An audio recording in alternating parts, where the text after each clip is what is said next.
Good morning, everybody, and welcome to Friday's episode of Trending, brought to you by Iconic Coffee. Head over to shop.iconic.com and use the code TRENDING for 10% off. Hope you're all enjoying the sunshine. It looks very sunny and bright where you are, Rich. How are you, mate? Well, I'm indoors with the lights on. These aren't natural. But it is so hot here. It's ridiculous.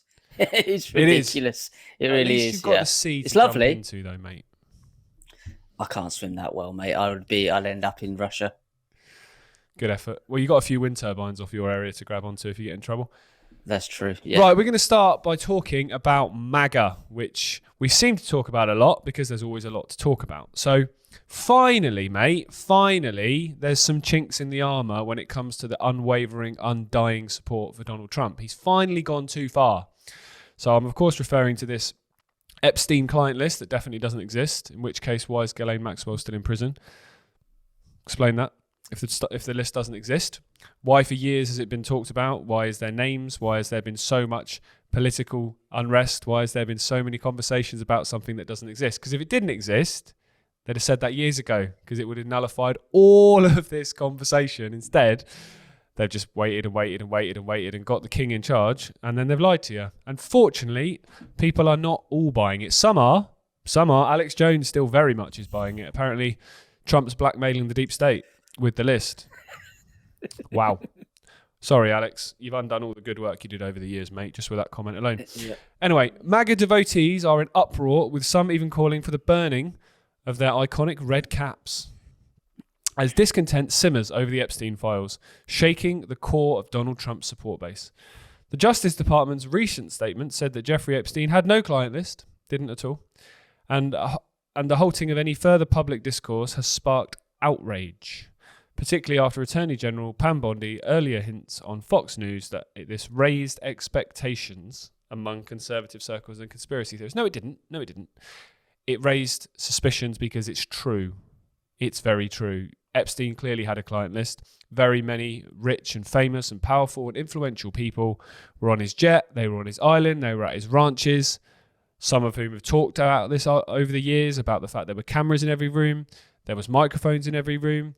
He was in a relationship and worked in tandem with Ghislaine Maxwell, whose father, Robert Maxwell, was a Mossad agent and was killed by Mossad in the end.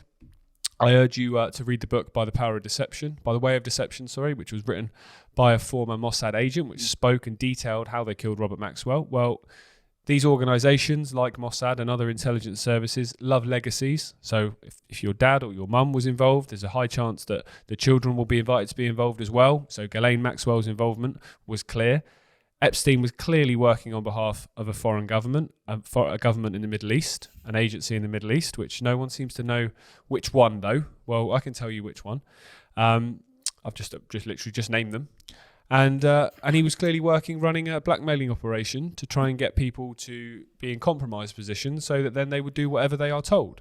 You know, you're always asked the question, is everyone in politics, is everyone in Hollywood, is everyone in these things corrupt and up to no good because they're just not very good people? Well, no. Some of them will literally been compromised. Some of them will be being blackmailed. Some of them will have done something or been manipulated into a situation, or in some cases drugged and put into a situation where they then have a video, they have tapes and so on, and then they're blackmailed. They're owned then. That's why so many of them, if not the vast, vast, vast majority of them, follow the cult's agenda without question, even when public opinion may completely suggest they should go in the other direction. So, and I would strongly suggest that that's exactly what is happening to Donald Trump, because he was friends with Epstein for a long period of time. He will be on those flight logs. He will be involved in that list.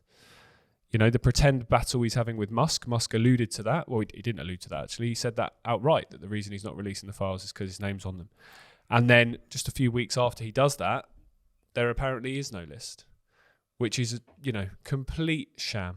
And it's gaslighting in it, mate, of the highest order, Rich. It's telling you something that you know isn't true, but there'll be this split now where some of the people will respond how these guys have responded, with anger, with fury, and others will still hold the line because they can't admit they've been duped. It's gaslighting of the highest order, isn't it?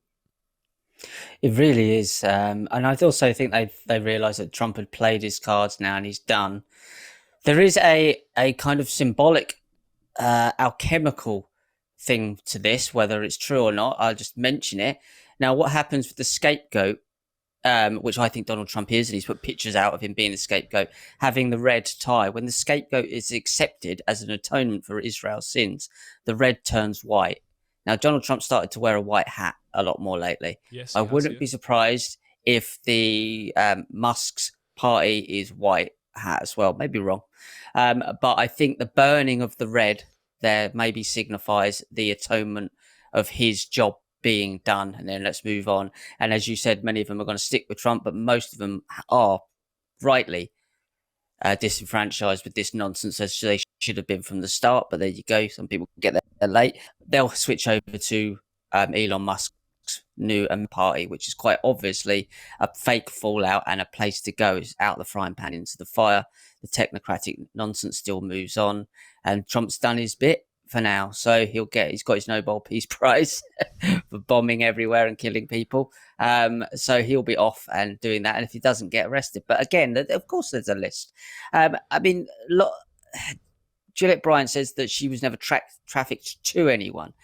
I mean, that's in the wider region. I do think these women were being used amongst his closest allies, including Trump as well, and many others, especially on those islands. Or he also mentioned Steve Bannon is on the list as well, Musk did. So whether that's true or not, I don't know. Musk is playing his role in this. It's moving over. So remember that the scapegoat was always going to be the goat. Donald Trump was supposed to play this role. That atonement for Israel's sins is being placed. He represents as an Edomite, and now they're moving on to the next stage. But the agenda will continue on. But of course, there's a list of people, because who's Ghislaine Maxwell trafficking people to? And obviously, in those islands, they were using these people, I think, for transhumanist means and an agenda.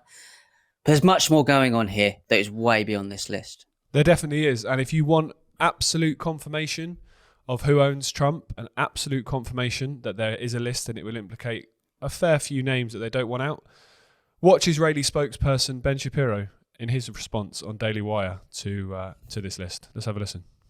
Democrats running the FBI and the DOJ would have had a pretty large incentive, would they not, to have dumped an Epstein file on, say, Donald J. Trump? Would they not? I mean, we know for a fact that in 2016, the intelligence community coordinated to set up an entire op surrounding Donald Trump's supposed collusion with Russia. Do you think that under the auspices of Joseph R. Biden and the rest of the Biden administration, if they had one single iota of evidence, for example, Jeffrey Epstein had been trafficking underage girls to Donald Trump, that wouldn't have been on the front page of every single newspaper in the world the next day, like the day after Joe Biden was elected? Are we really to believe that? Seriously? It strains credulity. Anyone that still watches Daily Wire now, it's just a final admission that you're just watching Israeli propaganda. But if he's telling you to trust the Department of Justice on this, and that, just go with it. Go with it. It's the same guy that said, I don't really care who killed JFK. I don't really care who did 9/11 at this stage. Because all of those answers are going to point in one direction, Benjamin. And it's the direction that you don't want people to look. Anyway, moving on. Rich, where are we going now, mate? We're sticking with the similar story, but Prince Andrew now is probably sweating. Not sweating is release of pheromones. So that's good. he's off the hook, but obviously he can sweat anyway. Prince Andrew free to travel abroad as FBI ends probe into Royal's Jeffrey Epstein links. Prince Andrew can finally end his self-imposed, I'm not going abroad because I may do something illegal, self-imposed travel ban after a leaked memo revealed that FBI is closing its investigation into the Royals' Jeffrey Epstein links. The whole thing is being closed. Nice. So he's off the hook now, but he was anyway, wasn't he? Of course they're involved. I mean, Jimmy Savile was deeply involved with the British Royals. There's they've got the sigil of Saturn on their Balmoral cross, Baal, morals. It's obviously there is an occult agenda to the British Royals. It doesn't mean they're all involved, but he clearly was involved with Epstein at a very, very deep level. But now he's decided he can go abroad now, although he could anyway, but he was too scared to. So the The disgraced Duke of York, 65, has left the UK once in the last 6 years over fears of arrest, civil lawsuits, or being subpoenaed. Now it appears as though the scandal scarred Prince, who has been kept at arm's length from the royal fold. Imagine that. Imagine being so bad that your dad doesn't want anything to do with you, but he hung around with Jimmy Savile for years. Is able to venture. Oh, sorry, his brother. Of course, it was his brother as well. Well, his dad. His dad as well. His dad's not here anymore. Well, no, it's not. Well, apparently not. Anyway, we don't know what sort of technology they've got. Was it, it didn't look like it in the end. Is able to venture out the UK within fear. Yeah, so your brother's hanging around with Jimmy Savile, but he doesn't want to hang out with you because you were with Epstein. There's a hierarchy to perverts. There's a hierarchy to perverts. There is, and this is where we are. This is a really simple question, though, as well. Is if you lived in a street, forget these guys are royals. You lived in a street. One brother was best mates with Britain's most notorious paedophile and sex trafficker, and the other brother was best mates with America's most notorious paedophile and sex trafficker. I think you'd ask a few questions of. I'm not sure you'd let the kids go round for a sleepover, would you? You'd ask some questions of the family. You'd start to go, what on earth is going on here? That ain't the place to go. That's that spooky house at the end of the street that no one talks about, isn't it? Yeah, exactly. Apart from Ben Shapiro. And also to point out, self-exiled. Yeah, exiled in $1 million, £1 million mansion, paid for by the taxpayer, paid for by the royals that are paid for by the taxpayer. He's not been sat slumming it in Hackney in a top floor apartment with a toilet in the kitchen, has he? I mean, come on. No, it's ridiculous. And, I love the concept as well that I've done something wrong and I could get arrested, so I'm just going to not leave my house and they can't come in here. Imagine that. Yeah. Well, if your house is a palace, then that would solve the prison crisis, to be fair. Well, it would do, yeah. I mean, obviously, we need to mention Virginia Giuffre, who passed away a few months back in very, very odd circumstances. She was the one who started this, I believe, going, and it was Prince Andrew that was the one who was really caught up with it. This is massive, the Epstein thing. This leads into transhumanism, leads into what's happening to missing children all over the world, arms dealers, drugs dealers, all sorts, presidents of prime ministers of Israel, also, and this whole messianic nonsense as well. So this is the one that I think we need to keep knocking at, because this is the weakest part of their whole entire agenda, because it's so obvious and people have had enough and want to know the truth. I agree. And also I think what's key to point out is that all the things that have come out in recent years, I mean, I'm very surprised with this whole Epstein list thing and what's happened, that they've not come out with anything. They've said there's no list. I didn't think they'd go quite that far. I thought they'd do what they did over here with Jimmy Savile, which is chuck a few like D-list celebrities that aren't really in the public eye anymore, just to kind of chuck some crumbs to the masses that, we are doing our job. We have exposed a few people like they did here. They started conversations about a few former MPs, your Leon Brittons, your Lord McAlpines and so on, Ted Heaths, all people that were, not there anymore or not in the public eye anymore. Anyway, the fact they've come out and said there's no list anymore just shows how confident and how arrogant they are about this now. But the point I'm trying to make is, everything's about retrospective action. It's about what happened in the past. This stuff still happens today. People Absolutely. You see in parliamentary positions, people you see in the House of Representatives in America, people you see in large corporations, people that you see on the telly, people that you see in positions of influence and power in the film world, in the music world. There'll be people up to this stuff still right now. There'll be a modern day Jeffrey Epstein, a modern day Jimmy Savile right now. I have no doubt of that. So by constantly getting you to look at the past but not look at the future and not look at the present, they're trying to create this illusion that this doesn't still go on today. It was a few weirdos back in the 80s and 90s. No. This isn't isolated to that. This still goes on today, and it's very, very important to highlight and continue to call it out and continue to try and shine a light on the fact these things still go on and trying to expose them. Because, there's a reason this sort of stuff goes on, and you have to get deeper into the more esoteric stuff to understand it. But this isn't new and this isn't old. This is very much something that's gone right throughout the ages in this cult's agenda. Yep, absolutely. Right, we're going to talk about immigration here in the UK, which again seems to be a topic that we're talking about a lot. But the reason we're bringing it up today is because there's a brand new deal that's going to solve the issue, Rich. 1 in, 1 out policy, like once it goes past midnight at a nightclub. But what does one in, one out do? Doesn't change the number of people in the club, does it? It doesn't, no. It Doesn't, really does doesn't. it? It's absurd, no.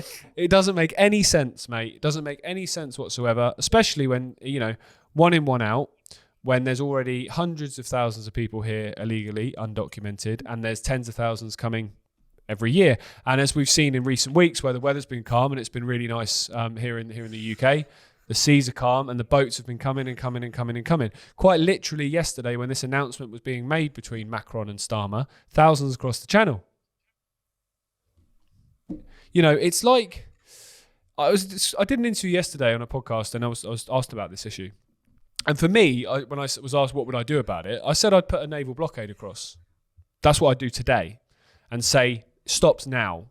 No one else is coming across, because it's like the analogy I used is if you're trying to solve a leak in your house. Let's say you've got a leak in the bathroom or the kitchen or whatever.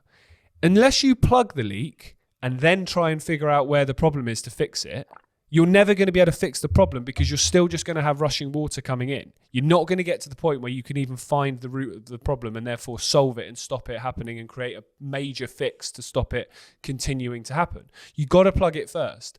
And when we're talking about immigration, we're talking about illegal immigration. While there's hundreds of people coming across the channel every day, you're never going to solve the problem of the hundreds of thousands that are already here. It's a really simple analogy, a really simple equation. That's just not going to happen. So if you were genuinely trying to solve it, you would do something that put a hard stop on it happening today. And I was asked what I'd do about it. I said I'd put a naval blockade. And in my opinion, I'm a big believer in responsibility for actions. If someone tells you what's going to happen if you do something, if you then choose to do it, and they do exactly what they said they were going to do, that then is on you. So, for example, if someone tries to start a fight in a pub and I say, if you stand up, I'm going to fight back, then they start and I fight back, they can't blame me for fighting back. So if we put a naval blockade across the English Channel and said that any boats or any attempts to break the blockade and get into the UK illegally, you will now be met and treated exactly the same as a Russian MiG would be over the North Sea. You'll be treated as a threat to the security of the nation and the people that we are elected to represent. If then people try and still get past the blockade, and people will argue and say, yeah, but what about the women and the children? There ain't a lot of them, guys. There ain't a lot of them coming across at all. It's military-age men. You've only got to look at the pictures, the videos. That emotive argument doesn't wash, because it's not the reality of the situation. If then a group of young men in a boat try and break the naval blockade, and whatever happens to them, that's on them. They knew the consequences of something, and they chose to do it anyway. That's what I would do. That would solve the problem of more people coming today. Then you can start the conversation about what you do with the people that are already here. At the moment, this is like trying to put a plaster on your leg hanging off. It's not going to solve the problem. It's still just going to continue. Because, as we spoke about, Rich, it's not meant to solve the problem, mate, is it? It's not meant to solve the problem. No, it's not. It's not meant to solve the problem. The key thing you mentioned there is the fact these are not many women and children coming across. These are military-age men. Now, a lot of us will look at this and go back to your analogy of the leak in the bathroom, is the fact that the UK is and the British and the West have caused leaks in other people's bathrooms for them to need to come over and use ours. But as you say, on top of that, these aren't very many women and children. These are military-age men, which we are seeing. So it's not as cut and dry as that. There is an element of that, of causing the problem elsewhere, thus, them coming over here, because we've gone and basically decimated, and I say we, the UK government and the military arm, who know what pieces of the puzzle to move around, the chess pieces to move around, have decimated their lands for the reasons of this global agenda. There is that. But as you say, these are military fighting men, and I think what we're looking at is a kind of sleeper cell here in the UK, and I think that's quite evident. Yeah. So I think there's a lot of layers to this, and as most things, they are very, very, very complicated. When it comes to women and children, I think a discussion to have there of why they need to leave their country in the face. I think we need to take it right back to the beginning to try and untangle it all. But as you say, stop the leak in the first place. But where are they coming from? Which countries are these coming from? Well, that's something to look at, because people talk about the fleeing war and fleeing persecution. I completely concur and understand that, especially wars created by the West, by NATO, by US. But you're crossing, let's say hypothetically you're coming from a country in the Middle East. Let's say someone's coming from Syria, hypothetically, just to pick a simple example. How many countries across Europe have you crossed that are perfectly safe, where you're not going to face the same persecution? They're secular societies. Your religion of Islam, if that's what you follow, would be accepted and respected and protected by law. How many of those are you crossing to reach Calais to then take a very dangerous trip on a dinghy across the English Channel? You're crossing tens of them. You're crossing France, you're crossing Germany, you're crossing Belgium. You're crossing all of those countries. So the reason that people are coming to the UK is not necessarily because they're fleeing persecution. If we were bored, hypothetically, let's pick a simple one. If Ireland was a state that persecuted people and people were fleeing the border across to Northern Ireland to get into the UK, I would understand that argument. But the fact they're crossing so many countries before reaching the British Isles, they're coming here for a reason. And one is the massive benefit system that people can claim very quickly. And the other is the fact that over here, the tolerance to people it's gone too far. Now, I'm one of the most tolerant people you could meet. You believe what you want. You live your life however you want to live it. Just don't impose it on me or anybody else. But we're not in that culture here in Britain. In Britain, people feel terrified to say, actually, I stand for this. I don't think that's okay. Thank you. They don't say it. So therefore, people get away with stuff that they wouldn't get away with in other nations.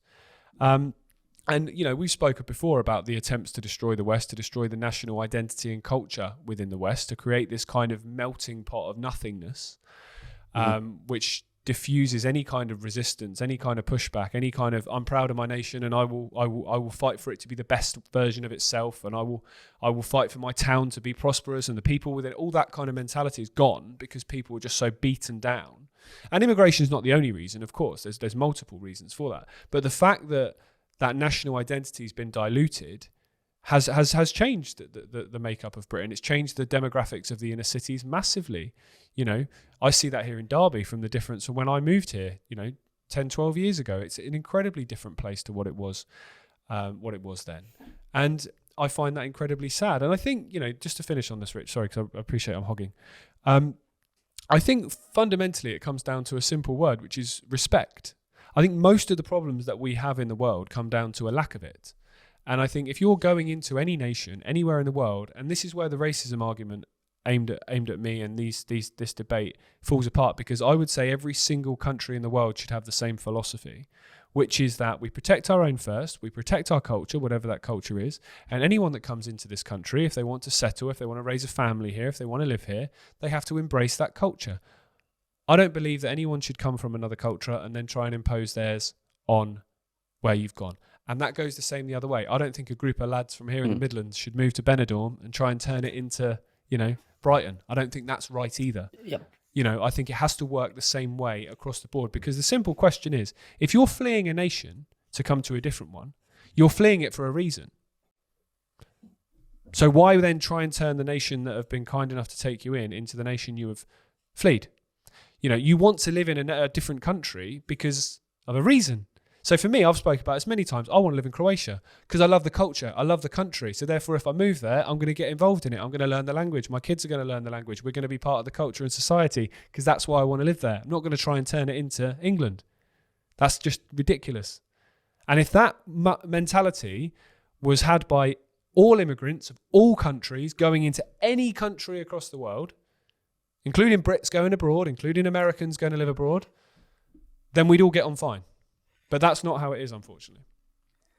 No, and that's when it's not designed to do that. And our next story will highlight why it's not designed to do that.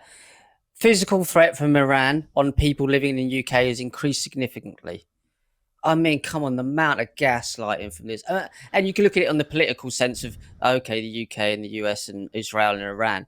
But what you're looking at here is you've taken what could be a global war, and you've made it a civil war by bringing those of the Islamic faith over to this country. And as you say, imposing their beliefs on this country. And I'm the same as you. Believe what you want, but also respect someone else's place of living. That's created what is essentially now what would have been a more separate and wide expanded war, an actual proxy civil war in the UK, and it's heating up. So then you get the likes of the Tommy Robinsons coming in and fostering that there as well. And most people do not distinguish between anyone in the Middle East, including someone from Iraq, someone from Iran, someone from Saudi Arabia. They don't, and that's not because people are just horrible. It's just the way it gets reported over here. They don't distinguish these kind of different cultures of many different levels and ways of interpretations of thinking about even the free Abrahamic faith. So the Intelligence Security Committee says there have been 15 Iran-backed murder or kidnap attempts on UK citizens since 2022 and August 2023. So that's fairly up date, but they haven't added the new ones yet. And this is from yesterday. The threat of physical attacks by Iran on people living in the UK has increased significantly since 2022, according to a new report by Parliament's intelligence watchdog. I would say basically it's gaslighting. Iran poses a wide-ranging, persistent and unpredictable threat to the UK, according to the Intelligence Security Committee. It also said that Iran's intelligence services were willing and able, often through third-party agencies like the UK government, to attempt assassination within the UK and kidnap from the UK. So they're obviously fostering this. We've got to go over there. They're going to come here and kill us all anyway, so we better go over there and do it first.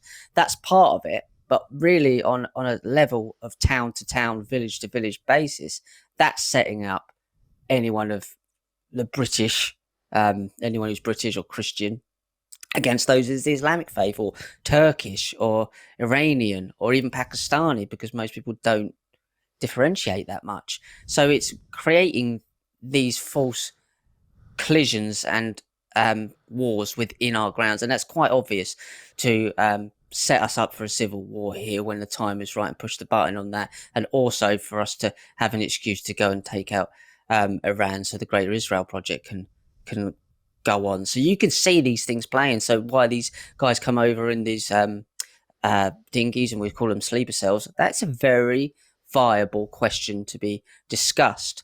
Whether it's true or not, let's hope it's not, but it is a viable question. So you take something that has validity to it and is true, and you gaslight it. You just send it to the moon, and then people will fight over it. So that's why you have these Britain First guys. The ones at the very top will understand, actually, if you really look at them, who do they all support? Israel, every time. Yeah, 100%. And I think what's really key is there plans, and has there been plans over the years for from the Iranian personnel to try and assassinate people here in Britain? Yeah. But you really think there hasn't been Israeli involvement, British involvement, American involvement in assassinating people across the world? It's commonly known. How many times did the Israelis try and assassinate Yasser Arafat? You know, they've assassinated countless Iranian nuclear scientists. And the US assassinated that general a few years ago, which led to a bit of tit for tat. The UK have assassinated tens of people over the years, whether they be people who are starting resistance movements to the British Empire in places like India and other countries. This sort of stuff has happened for millennia, and all these countries all do it. I'm not saying it's right, it's not. But you can't accuse the other side of something that you do. It's just, it's mad. But this is where, again, this problem that, you know, the British and the British Empire and NATO and the Americans, we're this moral bastion of superiority, and we only do this to bad people, whereas they're coming to try and do it to you. It's like, well, I'm not sure they are. I'm not sure they are. I'm not sure if you're sat on Thursday night watching Love Island, then an Iranian special forces officer is going to come through your front door. So I wouldn't worry too much about that. I'm not going to lie.